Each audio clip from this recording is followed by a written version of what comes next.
Les antivaleurs Mirador, c'est barbant. Les antivaleurs sous les fourches codines de nos chroniqueurs. Mamadou Ouridialo Talibé Baré, on reste dans le siège de la reddition des comptes pour évoquer ces deux mesures qui ont été annoncées, qui ont été décidées par le colonel Doumbouya, annoncées en conseil des ministres le jeudi dernier. D'une part, tous les contrats passés sous l'exercice budgétaire 2022 vont être audités. Instruction ferme a été donnée au Premier ministre Bernard Goumou et de l'autre côté, tous les hauts cadres, à commencer par les ministres, doivent donc sont invités à s'expliquer devant les Guinéens à la télévision nationale. Oui, lors du dernier conseil de ministres, le président de la République, le président de la transition, j'allais dire, a constaté, selon le compte rendu du conseil des ministres, des avancées significatives dans la gestion de la chose publique, même si, justement, il regrette ce qu'il appelle les vieilles habitudes qui persistent et qui s'enracinent à plusieurs endroits. Ouais. Donc, ces deux mesures ont été annoncées lors du dernier conseil des ministres de façon stratifiée. Ouais. Le président a demandé au ministre du budget de lui produire un document synthèse de l'engagement de crédit concernant tous les contrats passés au titre de l'exercice budgétaire 2022. Bien. Donc tous les contrats pour lesquels le ministère du budget a engagé l'État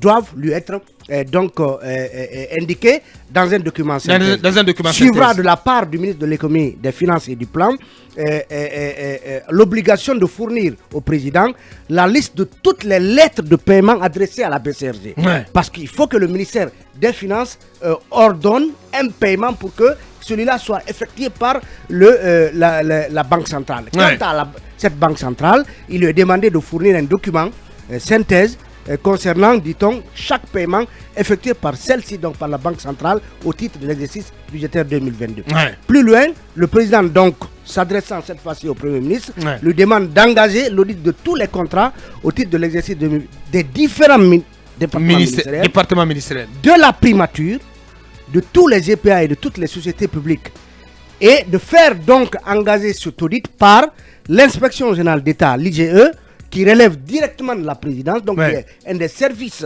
on voudrait rattaché dire, à la présidence, un des services redoutables de la, ouais, présidence de la République, dont un rapport a été présenté, vous vous rappelez, ouais, il y a quelques mois, un exercice qui n'était pas familier.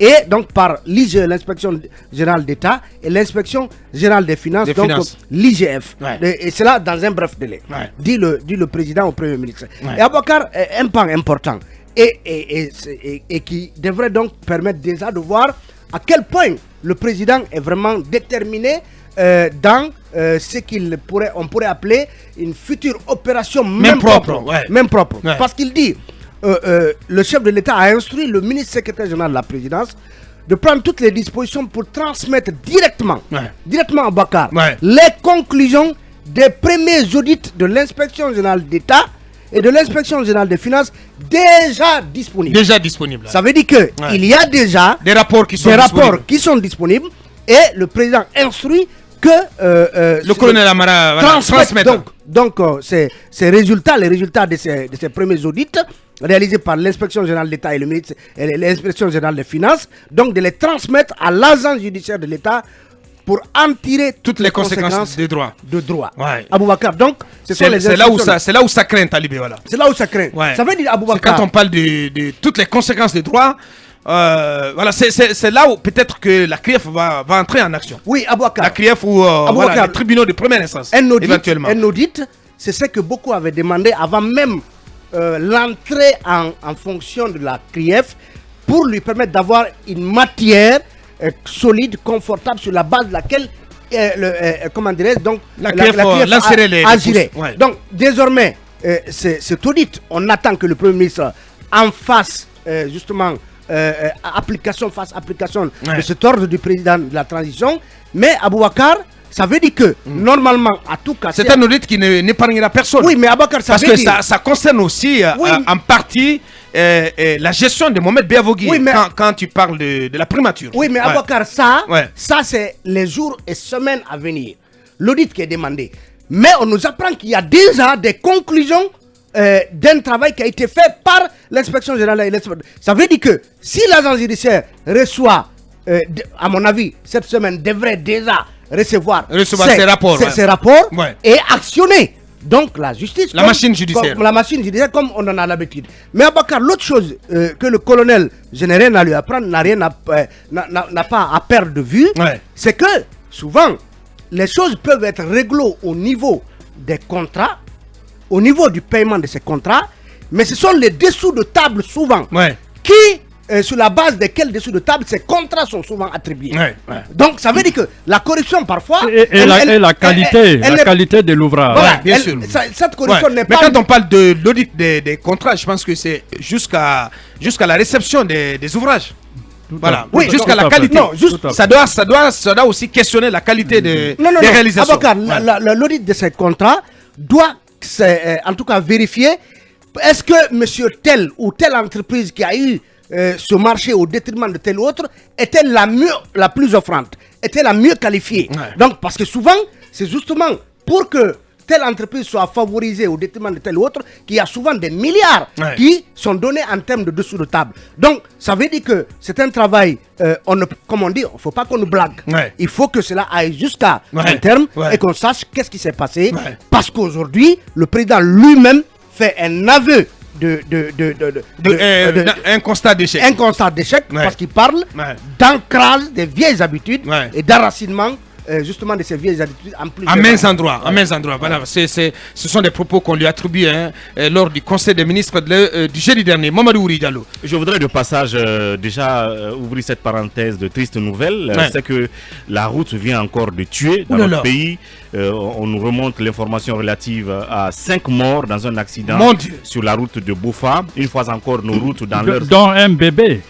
Une fois encore, en tout cas 5 morts. Dans un bébé. Nos routes dans leur traditionnelle étroitesse, avec la malhonnêteté des conducteurs. Encore un camion qui était en stationnement. Et donc ce taxi dans un virage. Et ce taxi-là, à quelle allure, je ne sais pas. En tout cas, est venu s'encastrer dans ce camion. Sous ce camion-là. Voilà, 5 morts encore sous nos bras. Malheureusement, les mesures, les sanctions, les prévisions, les corrections, toutes ces choses-là qu'on nous a promises pour la régularité. Le Premier ministre d'ailleurs en a parlé lors du Conseil des ministres. Voilà, il a demandé aux ministres concernés de revenir, en tout cas d'appliquer les mesures qui ont été annoncées. On ne voit absolument rien. À la suite de la série noire des mois derniers. Alors pourquoi pas, je ne sais pas, pourquoi pas un dispositif, au moins même si c'est un seul que la Guinée peut disposer, qui puisse traquer ces camions qui souvent peuvent être tombés en panne au bord de nos routes et mettre, je sais pas, un dispositif qui leur permette d'appeler si vous avez votre camion qui est en panne quelque part, qu'on vienne le tirer là et l'envoyer en ville. Parce que des camions en rase campagne, chaque fois, il n'y a pas d'aire de stationnement pour les camions. Quand ça tombe en panne, ils sont stationnés en fait sur abandonnés sur la même voie. Et là, et quand un autre vient, derrière, c'est des problèmes. Nous avons là encore 5 morts malheureusement. Amin. En ce qui concerne ces mesures de Mamadi, voilà, c'est toute chose qui est normale. Je veux dire, au-delà de son seul volontarisme du 21 septembre 2021, le 5 septembre 2021, sincèrement, on ne voit rien qui a changé. Et comme la raison pour René Descartes, je pense que la corruption aujourd'hui est la chose la mieux partagée dans notre pays. C'est le grand bal depuis tous les temps. Je l'ai dit ici, depuis sous Alpha Condé. Et le grand bal, il continue malheureusement. Et ces gens qui sont allés à Kalea et tout le reste, qui vous dit que à partir du cercle restreint même de Mamadi, que les gens donnent des exemples, qu'ils ne piochent pas dans les caisses, qu'ils ne sont pas en train de... c'est pour cela que certaines voix se lèvent pour demander que ces 2 mesures soient étendues au service de la présidence, mais aussi à des institutions. Mais le gouvernement doit repartir à Kalea pour qu'on revoie encore comment ils sont en train de gérer. Et je crois qu'une transition n'est pas éternelle. Donc de ce fait-là, si elle se veut rectificative des pratiques les mauvaises du passé, il faut qu'on passe maintenant aux actions, aux actes, audit, machin et tout le reste. On va les faire, les gens seront épinglés. Est-ce que le président aura le courage d'enlever les gens qui seront indexés, accusés, s'ils sont dans ses premiers cercles? Il faut qu'il ait le courage du président congolais. Non seulement enlever, mais poursuivre. Il faut qu'il ait le courage du président congolais qui a envoyé devant la justice son ami des premières heures de Tout à campagne. fait, ouais. Donc, vous Vital connaissez certainement Vital donc Kamerhe. Vital Kamerhe, Oui, bien sûr. quand même qui n'est pas n'importe qui au Congo. ouais. Mais dès qu'il a été mis à son compte, à sa charge, des questions de 50 millions de dollars et tout le reste, mais il s'est retrouvé devant la justice pour se défendre. Donc, est-ce qu'un des proches de Mamadi, s'il est donné, avéré qu'il est mouillé dans ce genre de situation, est-ce qu'il va en faire autant? C'est en fait ce que les gens veulent voir. Parce qu'on ne restera pas éternellement dans une transition où on recherche toujours à envoyer les gens au camp pendant que les faits sont là et qu'il faut les sanctionner. Bien. Donc, bref, il faut auditer l'opportunité des dépenses. C'est très important. J'ai vu le ministre des Finances la dernière fois qui était très à cheval là-dessus. Tout à fait. On l'a rencontré. Espérons que cela soit traduit dans les faits. Il faut auditer ces contrats-là. Bien entendu. Quand on entend un audio où les gens se partagent des lots, donc ça veut dire que les contrats ne sont pas passés dans les règles de l'art. Apparemment, il y a un autre audio là, qui va fuiter, Mohamed, et qui est explosif. Et comme je vous dis, Abakar, dans ce genre de situation, situation, dans le domaine des travaux, vous avez vu que dans ce genre de situation, les avis techniques des techniciens de ces différents ministères pour les passations de marché sont toujours des faux avis techniques, à l'image de ce qui a été formulé dans cet audio. C'est-à-dire qu'on formule des avis pour qu'on passe des marchés, même si ça ne répond pas aux règles. Donc il faut épingler notamment ceux-là qui sont autorisés directement à demander des avis de non-objection ou je ne sais quoi d'autre, pourvu que le marché soit passé. Et justement, Mamadouri, vous faites bien de parler d'avis d'appel d'offres parce que apparemment ça sent mauvais. Dans un NPA, il y a un audio aussi là-dessus. Voilà. Un audio aussi là-dessus. Et Abouakar, finalement, on aura des c'est pas possible. Abouakar, quelle que soit la détermination du colonel, la meilleure façon d'abord de matérialiser cette détermination, Abouakar, il faut que nos dirigeants déclarent leurs biens. Abouakar, déclarez vos biens. Est-ce que c'est désormais la peine? Oui, parce que ça fait quand même. Ça fait un an. Oui, ça fait un an que les gens sont aux affaires. Il y en a qui se sont déjà mis plein les poches. On déclare les biens et justement, on essaye de séparer les biens obtenus courant 2022 des biens que ces messieurs n'avaient pas. Un travail d'investigation peut être fait pour savoir d'où est venu tel bien par rapport à tel autre bien. Ce n'est pas tard, ils en ont encore pour 2 ans. Si on s'en tient au nouveau chronogramme, en tout cas, si le dernier mot revenait au colonel et que ce chronogramme commence en janvier 2022, pendant 2 ans, on va rester avec ces messieurs. Il faut qu'on sache quels sont leurs biens. C'est important. C'est pas évident qu'on reste avec les mêmes parce que tout porte à croire qu'on s'achemine vers un grand remplacement. Voilà, si on veut être sérieux, il y a peu qui pourront s'en sortir, qui pourront tirer les repères du jeu. Mais non, Talibé, je te dis qu'il y a des gens qui disent les gens ne peuvent pas être confondus. Il y a des gens qui disent au colonel, ne peuvent pas être convaincus de corruption, de détournement et qu'ils restent à leur poste. C'est pas possible. Ce qu'on disait, si on veut être ce qu'on disait à Alpha Condé qui était ultra politique, c'est la même chose qu'on est en train de dire au colonel. Nous ne devons pas fragiliser nos rangs en démettant, en renvoyer des gens sous prétexte qu'ils auraient passé des marchés de gré à gré. Abouakar. Donc aujourd'hui, le colonel ne peut nous montrer vraiment cette détermination. Parce que comme quelqu'un l'a dit, ne crois pas que, je ne crois pas que le colonel puisse se permettre de couvrir ou de laisser des gens à leur poste après qu'ils aient été convaincus de choses graves, Talibé. Et qu'ils nous prouvent le contraire. Oui, bien sûr, c'est tout ce qu'on lui demande. C'est ce qu'il est en train de d'initier. On a formulé ici des vœux pour qu'il y ait audit. Bien sûr. 2 jours après, ça montre au moins qu'il est à l'écoute. Il est à l'écoute quand même. Le colonel, c'est pas... Il faut plutôt l'encourager, Talibé. Il faut l'encourager dans cette action. Oui, je le dis, je sais qu'il y a des gens qui vont essayer de le dissuader. Je suis en train de lui demander de ne pas écouter ces discours-là décalés, qui sont en décalage avec la refondation. Je crois, personnellement, mon petit doigt me dit que c'est quelqu'un qui va surprendre et qui surprend même son monde, son entourage. Parce que j'ai l'impression que personne d'entre eux ne s'attendait à ce qu'ils sortent cette sulfateuse maintenant, qu'ils sortent la tronçonneuse maintenant. C'est quelqu'un parce que ça va couper beaucoup de têtes. C'est quelqu'un d'imprévisible comme effectivement. Le général qui a toujours ses plans. Le général de Gaulle, par exemple, qui écoutait les conseillers, mais qui faisait ce qu'il avait à faire. Bien entendu. Donc, Mamadi, c'est un peu le genre. Alpha Condé nous a habitués ici à cette arlésienne. Au laxisme. Cette arlésienne, c'est payer des mots, parler de lutte contre la corruption. On n'en a rien vu. Bien, aujourd'hui, il faut encourager le colonel. Parce que, comme je vous le dis souvent, Aboubacar, ce n'est pas facile de changer des habitudes de près de 70 ans. Tout à fait. Sous Sékou Touré, il y avait de la corruption. Lors du 8e congrès du PDG-RDA qui s'est déroulé en 67, c'est Petit Barry dans l'interview qu'il nous a accordé, que j'ai réalisé avec lui. Petit Barry, le plus grand éditorialiste de tout le temps de la Guinée. Peut-être vous en avez entendu parler. On a dit donc organisons le congrès, et il y a eu ce qu'on a appelé le congrès de la bouche ouverte. C'est-à-dire tout le monde vient au palais, tu dénonces ce qui ne va pas en Guinée. Et il y a Magasuba Moriba, alors ministre de Sékou Touré, qui est venu, il dit ce qui va sortir de ma bouche sera très amer. Il a dénoncé comment le pays était mal géré sur le plan économique. Ça n'a pas plu à Ismaël Touré qui gérait ses volets développement, économie, tout ça. Finalement, c'est Magasuba Moriba.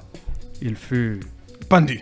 Voilà. Donc c'est pour vous dire que ça n'a pas commencé aujourd'hui. Et Abakar, pour en terminer. Mais il faut que les autres parlent. Rappelons-nous au bon souvenir du président. Il avait dit qu'il mettrait un numéro vert à la présidence, pour qu'il soit loisible à chaque Guinéen d'appeler pour dénoncer des faits de corruption.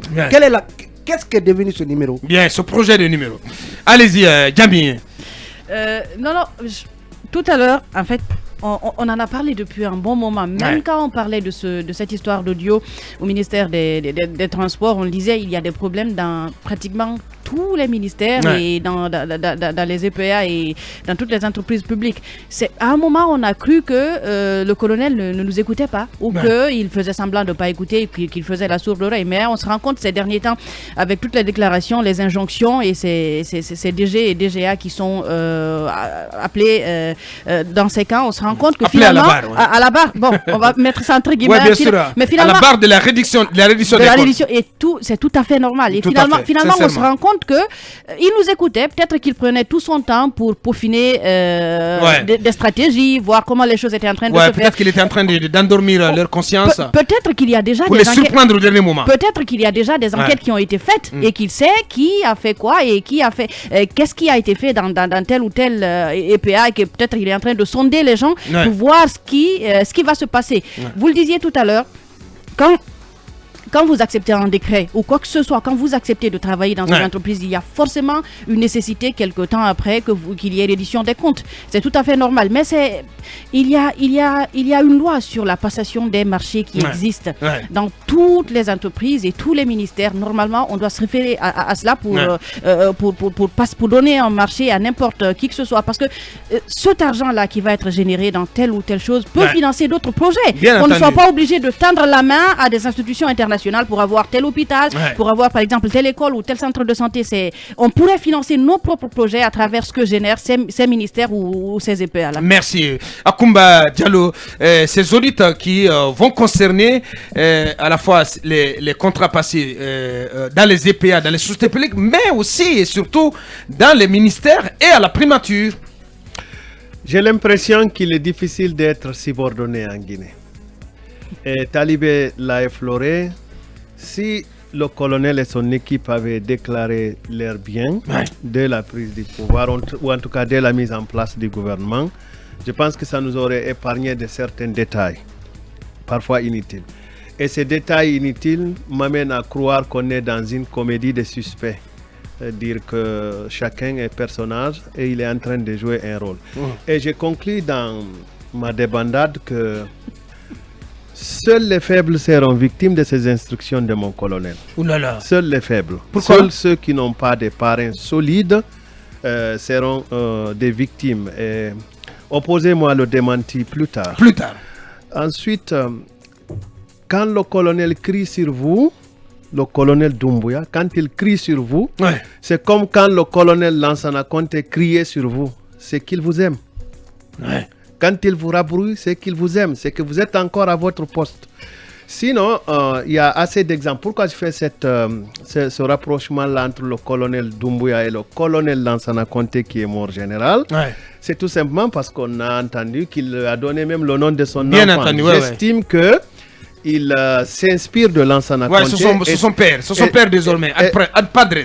Et c'est ce que les Anglais appellent role model. C'est-à-dire vous identifiez une personnalité à partir de laquelle vous voulez vous construire vous-même. Alors, pourquoi j'ai dit que quand il crie sur vous ou quand vous commettez certaines certaines fautes, vous pouvez en être épargné si vous avez des liens solides. Ouais. Je vous donne le cas de monsieur le ministre des Mines et de la Géologie, monsieur Moussa Magasuba, qui dans l'omission, ou si j'étais méchant, j'aurais dit dans l'ignorance des règles de fonctionnement de son ministère et de l'interconnexion entre les institutions, a adressé une lettre de mise en demeure menaçant de retirer la licence d'exploitation des HPX dans 45 jours. Cela a, semble-t-il, selon plusieurs sources, coûté le poste à Mamadi Youla. Alors que nous nous battons pour que des Guinéens dirigent les entreprises. Bien. On en parle là. Non, attendez, j'avance rapidement. Et cette lettre menaçait un portefeuille de la Banque mondiale estimé par certaines sources gouvernementales à plus de 1,6 milliard de dollars. Bien. Ben, qu'est-ce que le colonel a dû faire certainement dans son intelligence? C'est de dire au ministre de revenir là-dessus et puis, paf, on passe le boom dessus. Je pense que cela n'est pas très confortable quand on est dans une administration et quand on dirige un département qu'on ne connaît pas. C'est pour ça que je dis que seuls ceux qui n'ont pas de liens solides pourraient être inquiétés. En réalité, les audits ne sont pas en réalité des documents qui puissent... C'est juste des contrôles, des inventaires, ces audits-là. Ce qui aurait été mieux, de mon point de vue, c'est de mettre la Cour des comptes derrière ces EPA-là et que la Cour des comptes établisse des rapports et va jusqu'au procès. Parce que quand la Cour des comptes vous juge, c'est que vous avez 2 procès. Bien. Si vous êtes renvoyé en 5e chambre, c'est que vous avez la chance aussi de comparaître devant un procureur dans un tribunal de droit commun. Merci Akoumba. Allez-y Mohamed Kama pour en terminer.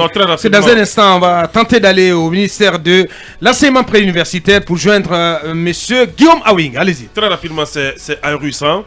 Ça veut dire simplement le faiseur de roi que la République aujourd'hui est en danger.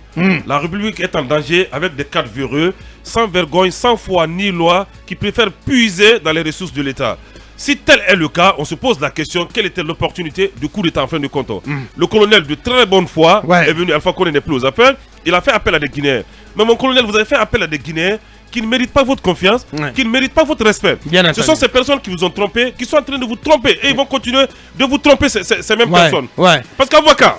Justement, c'est qu'on a l'impression qu'il s'est rendu compte de tout cela aujourd'hui. Et qu'il voudrait prendre le taureau par les cornes. Est-ce qu'il a aujourd'hui la marge de manœuvre, la liberté? Bien entendu. C'est pas un président de parti politique. Que cela ne soit prouvé. Il n'est retenu dans les liens d'aucune compromission politique. Il doit agir les coups de France. Akoumba a trouvé le bon regard. Ne paieront que ceux qui n'ont pas de protection. Talibé au pouvoir, on change de prisme. Je vais terminer pour dire aujourd'hui que même pendant les nominations, tellement que la République est en danger, un ministre peut proposer sa liste, mais il y a des personnes tapis dans l'homme qui viennent, qui barrent cette liste, qui ont des personnes à proposer. Et la voix de ces personnes compte. Donc le colonel aujourd'hui s'est rendu compte de toute cette duperie républicaine. Il sonne enfin la fin. Duperie républicaine. Il sonne enfin la fin de la récréation. Parce que ça ne peut pas continuer. Quand on nous propose des copines, des cousines, on nous envoie des personnes de l'étranger. Même des copines ont été nommées dans ce pays. Sans CV, sans mérite, cela a été fait. Allez-y au fonds d'investissement minier. Ce qui se passe là-bas. Et je voudrais qu'on creuse désormais dans l'exécution des dépenses communes. Là-bas, c'est un fiasco budgétaire. Les dépenses communes sont très très mal exécutées. C'est là-bas les gens s'engraissent. Mais on comprend pas le scénario. Est-ce que tu vois quelques ministres tirer leur épingle du jeu après l'audit de tous ces contrats? Ce que je voudrais affirmer par contre, je sais que le nouveau ministre de l'énergie et des hydrauliques, Ali Seydou Bassouma, a revu tous les contrats passés sur le bateau. Oui, raison pour laquelle il a revu tous les contrats, parce qu'apparemment le prédécesseur qui était là-bas a fait signer des contrats un peu... oui, non, c'est ce qu'on me rapporte. Donc il a été regardant sur le contrat signé par son prédécesseur, donc il a revu tout en cause. Je comprends enfin aussi pourquoi certains sont critiques vers Mahmoud Nanyale Bari. Parce qu'il a serré les vis. Il n'a pas accepté cette duperie républicaine. Je comprends enfin pourquoi les gens supposent souvent à Moussa Cissé qu'il ne maîtrise pas. On accuse ce ministre intellectuel qu'il ne maîtrise pas la situation, pendant qu'il est sur le bon chemin. Ça veut dire qu'aujourd'hui en Guinée, les PRMP, vous négligez ces personnes, les personnes responsables des marchés publics. Il faudra les serrer. Les contrôleurs financiers, il faudra les serrer. Et laisser les DAF. Les dames viennent en dernier ressort. Et que dire des supposées acquisitions immobilières dans les pays frontaliers? Il faudra que ça s'arrête. Récemment, on a vu des proches du palais avec des princes. Mais est-ce que c'est eux qui font la diplomatie guinéenne? Des hommes d'affaires qui sont avec des princes au nom de la Guinée. Mais c'est du jamais vu. Cette république aujourd'hui, moi je pense que le colonel, il nous a promis, il nous a dit ici de ne pas violer la Guinée. Il faut faire l'amour à la Guinée. Mais aujourd'hui, on est en train de violer la Guinée. Et les cadres sont en train de violer. On est en train de braquer la Guinée. Braquer la Guinée. Et ça ne peut pas continuer. Raison de plus. Moi je préfère que les jeunes Aliouba, les Fodéoussou, Selou Balde, qu'ils viennent dans le gouvernement. Je préfère cela aujourd'hui. Qu'on les essaye aussi. Qu'on les essaye. Aliouba. Dans le cadre d'un gouvernement d'union nationale. Parce que ça peut porter plus. Je pense que parce que là, ce qui va arriver, c'est que le colonel, il va avoir besoin d'hommes pour remplacer beaucoup de personnes. Parce que là, c'est l'hécatombe qui s'annonce. Oui. Quand vous prenez l'Assinawa de la primature, voilà des personnes qui étaient tant pis dans l'homme au chapiteau. Attendez, arrêtez ça, arrêtez ça, Avocat, vous savez, la moralité n'est pas bonne. Honnêteté intellectuelle. Lorsqu'un cadre se révèle à vous-même talibé, vous devez lui dire. Moi, j'ai connu ce monsieur l'Assinawa Doumbia qui a la primature depuis le chapiteau. Aujourd'hui, c'est un cadre qui est éloigné du président. C'est qui est vrai. Pour des raisons inavouées. Il s'est passé des choses ignominieuses dans beaucoup de DPA, dans des départements ministériels. Et peut-être qui sais-je à la primature, on sait jamais.